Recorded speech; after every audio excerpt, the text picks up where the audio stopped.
Hey everyone, I'm going to show you how you can fix Android TV display problems.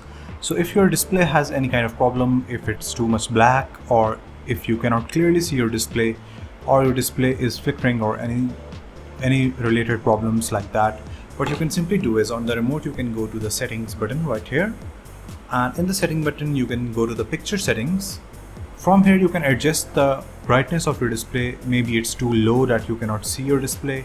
You can turn it back on to 100%, and you can also go to the advanced settings as well. You can choose the best settings that really matches and really fixes your display. And what you should also do is you can go to the screen settings and see if the resolution is correct or not. So the best resolution for your TCL Android TV is 16.9, so make sure that it's that. And you can also just simply go back and go to the picture reset.